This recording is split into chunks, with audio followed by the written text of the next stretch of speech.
Hello friends, welcome back to my channel. കുറേ നാളുകൾക്ക് ശേഷം ഒരു ട്രിപ്പ് പ്ലാൻ ചെയ്തു. ഇന്ന് നമ്മൾ പോകുന്നത് മൂകാംബിക, കുടജാദ്രി, മുരുഡേശ്വർ ഈ 3 സ്ഥലത്തേക്കാണ്. ഇങ്ങനൊരു ട്രിപ്പ് ഞങ്ങളിപ്പോൾ പ്ലാൻ ചെയ്യാൻ കാരണം നമ്മുടെ സുഹൃത്തായ അമ്മാവൻ കുവൈറ്റിലോട്ടുള്ള വിസയൊക്കെ വന്ന് അവൻ പോകാൻ വേണ്ടി റെഡിയായി നിൽക്കുകയാണ്. അപ്പോൾ അതിനു മുമ്പായിട്ടൊരു ട്രിപ്പ് പോകണമെന്ന് അവൻ പറഞ്ഞു.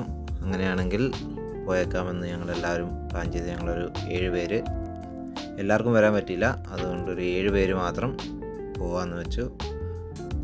രാത്രി 11 മണിയോടുകൂടി ഞങ്ങൾ വീട്ടിൽ നിന്ന് ഇറങ്ങി. കാസർഗോഡ് എത്തിയപ്പോഴത്തേക്കും എല്ലാവർക്കും ചായ കുടിക്കാൻ തോന്നി. രാത്രിയല്ലേ, ചായ കുടിച്ചിട്ട് പോകാമെന്ന് പറഞ്ഞു. അങ്ങനെ ഒരു കട്ടൻ ചായ കുടിക്കാൻ വേണ്ടി ഇറങ്ങി. കാസർഗോഡ് എത്താറായിട്ടുണ്ടായിരുന്നു. എല്ലാവരും ശനിയാഴ്ചത്തെ ഡ്യൂട്ടി കഴിഞ്ഞിട്ട് വന്നതുകൊണ്ട് തന്നെ ട്രാവൽ ചെയ്യുമ്പോൾ ഉറക്കത്തിൻ്റെ ഭയങ്കര പ്രശ്നമായിരുന്നു. അപ്പോൾ ഉറക്കം മാറ്റാൻ ഒരു ചായ കുടിക്കാമെന്ന് പറഞ്ഞു. അങ്ങനെ ചായ കുടിക്കാൻ ഇറങ്ങിയപ്പോഴത്തേക്കും കുട്ടായിക്ക് ഭയങ്കര സന്തോഷം. അവൻ പാട്ടൊക്കെ വെച്ച് ഭയങ്കര ഡാൻസായി. പിന്നെ ആൾക്കാർ കുറച്ച് പേര് ശ്രദ്ധിച്ച് തുടങ്ങി എന്നറിഞ്ഞപ്പോൾ കുട്ടായി മെല്ലെ പിന്തിരിഞ്ഞു. 7 പേരുണ്ടായിരുന്നെങ്കിലും 7 പേർക്ക് 7 തരം ചായ പറഞ്ഞു.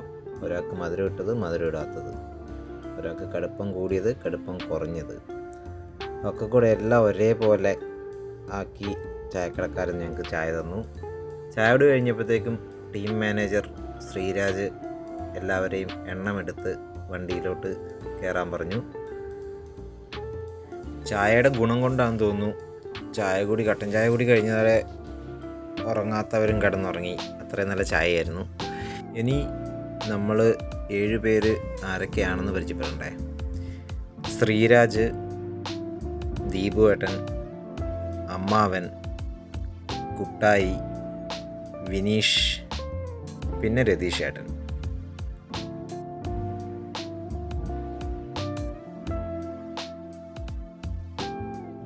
പോകുന്ന വഴിക്ക് 2 ടോൾ ഗേറ്റാണ് ഉണ്ടായിരുന്നത്. പക്ഷേ റോഡിലൊന്നും തീരെ തിരക്കുണ്ടായിരുന്നില്ല. അതുകൊണ്ട് തന്നെ പെട്ടെന്ന് ഞങ്ങൾ അവിടുന്ന് പോകാൻ പറ്റി.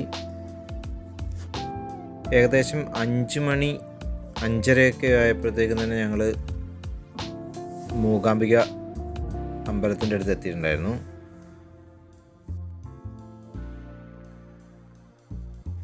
അവിടെ എത്തിയപാടെ ഒരു ചായ കുടിച്ച് ഞങ്ങൾ കുളിക്കാനും ഫ്രഷ് ആവാനുള്ള കാര്യങ്ങളൊക്കെ നോക്കി. കുറച്ച് പേര് സൗവർണികയിൽ നിന്ന് കുളിച്ചു. ഞങ്ങൾ റൂം എടുത്തിട്ടുണ്ടായിരുന്നു. ഒന്ന് ഫ്രഷപ്പായി അവിടുന്ന് ഒരു 6:15 ഞങ്ങൾ അമ്പലത്തിലേക്ക് എത്തി. അവിടെ എത്തിയപ്പോഴത്തേക്കും പുറത്ത് വലിയ തിരക്കുകളൊന്നും ഉണ്ടായിരുന്നില്ല. അപ്പോൾ അകത്തും തിരക്ക് കുറവായിരിക്കുമെന്നാണ് ഞങ്ങൾ വിചാരിച്ചത്. പക്ഷേ അകത്ത് നല്ല തിരക്കായിരുന്നു. ഏകദേശം ഒരു 2-2.5 മണിക്കൂറിന് മുകളിൽ ഞങ്ങൾ ക്യൂ നിന്നിട്ടാണ് ഞങ്ങൾക്ക് ദർശനം കിട്ടിയത്.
ഏകദേശം 9 മണി 9:15 ഞങ്ങൾ അമ്പലത്തിൽ നിന്നും പുറത്തിറങ്ങി. ഇനി ഞങ്ങൾ ഇവിടുന്ന് പോകുന്നത് കുടജാദ്രിയിലേക്കാണ്. മൂകാംബിക അമ്പലത്തിൻ്റെ അടുത്ത് നിന്ന് തന്നെ ഞങ്ങൾ ബ്രേക്ക്ഫാസ്റ്റും കഴിച്ച് 9:30 കുടജാദ്രിയിലേക്കുള്ള യാത്ര സ്റ്റാർട്ട് ചെയ്തു. കുടജാദ്രിയും മുരുടേശ്വരവും ഒരു സെപ്പറേറ്റ് പാർട്ടായിട്ട് തന്നെ അടുത്ത വീഡിയോയിൽ കാണാം.